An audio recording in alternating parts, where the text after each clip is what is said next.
Welcome, heroes, to the Beginner's Guide. So, don't know what to expect of this. All I know is that I saw it was made by the same people who did the Stanley Parable. And the trailer is something about, like, getting to know somebody through their work or something like that. So it's going to be one of those different experiences, as far as I know. I know nothing else. I guess the only other thing I know is, like, this. I saw this on Jack's channel, so this is something. But I decided I was going to avoid anything else about it because I kind of just wanted to jump in and see what it is. I don't know what to expect. This is going to be interesting. So I'm just going to do a straight play of this, and then I'll cut it up and release it so you guys can see it later. And then on each video, I guess we could discuss what we think of it up to that point. And I would recommend anybody who has seen a video of this full playthrough before or has played it before, please try not to spoil it for others. And that's it. All right, let's go in. Let's do this. The Beginner's Guide. Please make sure audio is on. Well, I hear things. Controls. WASD with the clicky thing. Hi there. Okay. Thank you very much for playing The Beginner's Guide. I hope that didn't mess up something. something. My name is Davey. I wrote The Stanley Parable, and Oh. while that game tells a pretty absurd story, today I'm going to tell you about a series of events that happened between 2008 and 2011. All right. We're going to look at the games made by a friend of mine named Coda. Now, these games mean a lot to me. I met Coda in early 2009 at a time when I was really struggling with some personal stuff, and his work pointed me in a very powerful direction. I found it to be a good reference point for the kinds of creative works that I wanted to make. So just to start you off, this is, I think, the first game he ever made. It's a level for Counter-Strike. You can walk around here, by the way. And mostly it's just I am doing Coda that. learning the basics of building a 3D environment. What I like is that even though he starts from the simple aesthetic of a desert town, he then scatters these colorful abstract blobs and impossible floating crates around the level. Yeah, what is course, with that? It destroys the illusion that this actually is a desert town, and instead this level becomes a kind of calling card from its creator. It's like a reminder that this video game was constructed by a real person. And it kind of makes you wonder, what was going through his head as he was building this? Yeah, why is there blocks? I mean, not that they're all fascinating as games, but they are all going to give us access to their creator. I want us to see past the games themselves. I want to get to know who this human being really is. And that's who is what Coda? we're going to do here. So, it's 2008. Coda starts making these games, and he never releases any of them. He doesn't put them onto the internet. It's not really a game here. And then immediately abandons them, and they sit on his computer forever. And I think he really understood this image of himself as a recluse. At one point, he jokingly renamed his computer's recycling bin to Important Games Folder. So, you know, this was just how he worked. My goodness. He tended to crank them out one after the other without even really pausing to try to understand what he had just made. Here? Until suddenly one day, he just stopped. In 2011, that was it. He made his last game, and then he hasn't made another one since. And that's why I've taken this opportunity to gather all of his work together. Is because I find his games powerful and interesting, and I'd like this collection to reach him, to maybe encourage him to start creating again. And if the people like you who play this also happen to find his work interesting, then I'm sure it'll just send that much stronger of a message of encouragement to Coda. So thanks for joining me on this. If you have a particular interpretation that I haven't mentioned here, or if you just need to get in touch, you can email me at daveywreden@gmail.com. You got all this? Write it down. That's about it for introduction. Let's take a look at Coda's first proper game. As each game is loaded, I'll show you the date that it was completed. This first one was made in November 2008. November 2008. All right. Now we're in an actual thing. Whisper machine status active. Evacuate immediately. What's going on? This game is called Escape from Whisper, and it's one of the more generic games you'll see. Escape from Whisper. Okay, so that's not a place we can go down. Interesting. So this is them just starting to get to understand what's going on with this. Evacuate immediately. Must leave. Get out. Get out! Okay, so what we're having to think about is why... What was he thinking about when he was doing this? Get out of here! It kind of looks like this game was abandoned mid-development. For instance, you yeah. have this gun, which you'd think would indicate that there are supposed to be monsters or enemies somewhere. But then clearly there are no enemies anywhere. You can't even reload the gun when you run out of bullets. Yeah, I just noticed but ultimately, we don't really know. Maybe Coda thought that actually it was complete the way that it is. Hey! And I think that we should talk about his games for what they Stupid. are, rather than Stupid for door. what they're not. Enemy force neutralized. Oh. Begin shield evacuation. I love okay. to see the bottom of the universe from this room. Yeah, you can. I saw it. Where are we? We go in here? No. We go in here? Yeah, we go in here. Okay, so everything's rushing, and you got a gun that can shoot. You can't even reload it. Apparently, this space station has a labyrinth on it. Yep. Sure, I don't know. There's really no reason for it that I've ever been able to discern, so in the interest of time, I'm just gonna skip you on past it. Alright. Thanks. Okay. Machine immediate. Okay, this is the part that's interesting. The game has this narrative about the whisper machine and how it has to be turned off. Whisper machine and active. then you get to the engine room. Okay. So we're there. Hey, you there, in the engine room. You could save us all. That beam is powering the whisper machine. We could disrupt it by introducing a great enough heat signature. If your body could stop the beam. It's so much to ask, but for all of our lives, would you do it? Could you give yourself? So that becomes the conundrum, huh? Would you give yourself to save everybody's lives? Let's do it! Let me pause here for a second.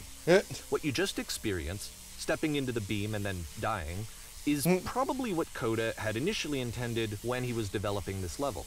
Probably. But when he first compiles and plays it, something goes wrong. There's a bug somewhere. And this is what happens instead. Okay. So, instead of dying, you do what? I went up through the laser beam.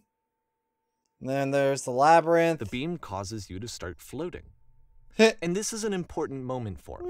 Because yes, this is technically a glitch, but Coda identifies something human about it. Like how small it makes you feel in the face of this larger chaotic system. Or this floating could be the afterlife, a peaceful place, juxtaposed against all of the hysteria that you've just had to traverse. I don't even know. I have no idea what he was thinking, but what's clear is that after making this, something lodges itself in his brain. He wants to do more of these really weird and experimental designs. So he stops work on this and moves on to a stream of tiny little games that go in all sorts of directions. Let's go ahead and take a look at the first game he made after leaving this one behind. This looks like this is more or less his first experimental build. He made that bug, or the bug happened, so he wanted to try something different. Wait, what's this? The past was behind her. Yep. Oh. In this game, you can only walk backwards. Interesting. Which makes it really difficult to navigate. Oh, so it's a short and relatively minimalist experiment combining motion and narrative. It is less advanced than the previous game, but actually it seems to be more focused, more complete. Future keep Coda's trying to give it a unique voice rather than simply basing it on a pre-existing trope. It becomes, when she stops and looks, it becomes clear. Alright. This is really difficult to navigate properly, though. But if the future is always behind her, how will she find the strength to what? To confront it. It's a short little thought, it says what it wants to say, and then it ends. Didn't need anything more than that. Pretty powerful stuff. Which to me is why it works, because it gets out quick. Okay, next one. Yep. I'm in the darkness. I cannot see. We're on a path. Okay, we'll just move on. We're now entering the Twilight Zone. Where are we? Just in a very dark path. And that's it. Okay, the meaning of this game won't be clear just yet. Please be patient with me for a few more games, and I promise you'll see what makes it interesting. Right. We'll do. Oftentimes, Coda would put bizarre titles like this one at the start of his games. Nonsense in every direction. I wish I'd known him at the time that he was making these early games. He would really only talk to me about his work as he was making it. Once he stopped work on a game, like, that was it. It was dead to him. And I don't agree with that at all, but what are you gonna do? Dead? Why would it be dead? I guess he's just like, he gets it on paper and then that's it. Once you've been slowed to an absolute crawl, the door at the top of the stairs opens. So why, if Coda's not showing these games to anyone, why bother opening the door at all? Well, to show you, I'm modifying the game here so that when you press enter, it'll bring you back up to full speed so you can enter the door for yourself. Okay. Boop, boop, boop, boop. Because otherwise it's gonna take forever. Ah. There's X to stand on the bear for 3 hours. What? You walk around talking to pursuing people in a normal game where you scream 50 seconds, key unlocks the door, separate game. Warm and nice and filled with little ideas for games. A stranger appears. Okay, so was this meant for him? Coda would often tell me that he didn't mind if people thought of him as cold or distant. He said that he knew that he was actually a vibrant and compassionate person. But that it takes time to really see that. It can be a very slow climb to get there. Oh, so is the game reflecting himself then? Interesting. Is there a way out? Yeah, there it is. 2009. Ready, set, fish! Alright, so I think we're gonna do some fishing then. But fishing for what? For clues! So we can know what Coda's like. Ooh. Alright. Nothing there. Where am I going? Well, this is new for Coda. It's an actual puzzle. Go ahead and see if you can solve it. Is the door. Alright. Well, there's nothing there. And nothing there. Okay. Door won't open. Does that do it? No. Okay. Don't forget that solution, because we're going to see this puzzle again soon. Ew. We're going to see it a lot. It's a very simple puzzle. You just walk in and you flip the switch. Not that difficult. Alright. We got that. And the stuff. And the things and those lights. So that seems to be it, right? You walk down a corridor, you solve a puzzle, you get to the end. Simple enough. Alright, now I'm going to modify the game again, so that when you press enter, it'll remove all of the walls from this room. All of the walls, huh? What the F? Holy crap, that is a lot. How about that? There was more to it than we had any way of knowing. I actually find it funny that this game comes after the Stairs game, since they essentially convey the opposite idea. So, in the Stairs game, a dull exterior concealed a rich interior. And then, in this level, a dull interior hides this fantastic outer world. I know, look at all that! By the way, I think that the point is the same. Is that most of the time, you don't get to know what you're missing. Or even that you're missing anything. That's not your role as a player. So if your role here is not to understand, then what is it? Yeah, what is it? Why am I playing this game? Loading. Hey, it's the path. Oh, let me guess. There's going to be more. You are now exiting. So this, combined with the entering game from earlier, tells us that Coda believes his games are connected somehow. It could even be that the Stairs game and the puzzle game are literally connected in between this and the entering game. Maybe. There's a bigger picture that all of his games are meant to play a role in. Some larger meaning that we won't be able to grasp until we've seen all of them. And once we have, we can step back, and start to understand what exactly that bigger picture is. Yeah, what is the bigger picture? I'm curious myself. The great, lovely descent. Okay, so now we're at some kind of barn thing. Hello, Mr. Bond. Do you have? No, it's not barn. For a second.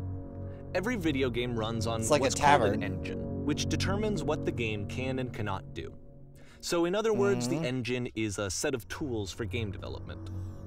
Pretty much, yeah. To make all of these games, Coda is using an engine called Source. Like all engines, Source has certain things that it does well, and it has certain things that it does poorly. One of the things that it does very well is boxy linear corridors. That's why so many of Coda's games are set in these large, flat, empty rooms. It's just because he's working with what the engine does well. That's not a boxy corridor, though. The tools available to the creator shape what kinds of creative work they're going to end up making. You might consider paying attention to the architecture in Coda's games to notice how they seem to stem from an engine that's very good at producing linear, boxy corridors. Oh no, I fell! So now what? Ooh. Alright. So it's good at producing linear, boxy corridors. That was not a linear, boxy corridor, though. That was a very opened area. Well, boxy, I guess, because of the, like, very sharp edges. Look how linear this... Ooh. Did this suddenly turn into a horror game? I feel like a cow being led to the slaughter. Oh. I don't know if I like this. I wanted to go that way. Alright. Should I go this way? I'm in an elevator. Am I in a jail? What is this? I would go that way. This prison, funny enough, in Coda's original design, the doors stayed shut for a full hour before letting you go. If you don't mind, I think we're gonna skip that. Yeah, let's not. This is something he and I used to argue about a lot. You know, whether a game ought to actually be playable, whether it means anything if no one can get through it. And I would always defend that, you know, all this work goes into the game, why not make it playable and accessible? And so we just got into heated arguments over it, and there was one time that after one of these conversations, he went home, and a day or two later, he sent me a zip file entitled Playable Games. Playable Games. Full of hundreds of individual games, each of which was just an empty box that you walked around in and nothing else. Believe me, I played every single one of those just to find out if there was like a gag hidden somewhere. There wasn't. That sounds terribly boring. I mean, I'm pretty sure you'd want a game to be playable, because if it's not playable, what's the point? If it conveys a message, sure, but if you can't get to the message, then there's no point in the game. I mean, like, why would you even make it? It's like all of these things, he's having to essentially hack us through. Like, what was the point of that jail cell if you're just gonna sit there for an hour? Like, would you even know that you were gonna get there? Would you be able to tell that there would be anything left? Or that other room? Again, yeah. With the exact same solution as the last time. Is it? Flip the switch. Switch. There we go. I did it. And flip. There's still no clear indication of what makes this puzzle so special that Coda is going to return to it over and over. But yeah, I don't know either. I'll share with you my interpretation very shortly. Maybe it's something where you have to kind of turn around to do it? I don't know. Oh man, look at that open skies. Open skies and the blue endless night. Or something, I don't know. I'm mostly intrigued, like, what are we getting at? Listen, speak, listen. You there! Coda begins Come using from a kind above? of dialogue system that he fashioned out of the engine's chat capabilities. Use the 1, 2, 3 buttons on your keyboard to respond. See, you there, where'd you come from above? What was up there? A weird stamped with whiteness. Yes, there was an enormous prison I spent hours in. There were these floating colored blocks. Prison. Speak. There's a the world's above. You've been there. Now is important. Do you have to get through the puzzle with 2 doors and switches? Yes, I did. That was literally the last thing I did before coming in here. No, I don't remember having to go through puzzles. Yes. Again, perfect. Now, please, tell us. How'd you solve it? Tell us the solution. Tell us how you got to the other side. I don't remember how I solved it. I remember... But I know how I solved it. I went through, I flipped the switch, and then I walked in. I didn't solve it. Someone else let me in. Trust me, you don't want to go over there. Sure. Oh no, but I do. We need to get over there. Do you understand? It is the most important thing in the world. We have to escape this prison. There must be an ending. I promise you, there is nothing I want more. Alright. Okay, guys, well, I'm gonna go ahead and call it here, so we'll continue on with this next time. This is intriguing. I'm not exactly sure what to take from this, but it looks like we're more of delving deeper into Coda's mind and figuring out what kind of game he was trying to develop or experience. I'm not sure, but if you wanna like find out more, I'll be continuing this all the way through. From the sound of it, it might be another 3 episodes before we get to the ending. I'm not sure how this is gonna go, but this is different. I kind of like it. We'll find out more next time. But anyways, guys, thank you all for watching. I hope you enjoyed, and I'll see you all next time. Take care and goodbye.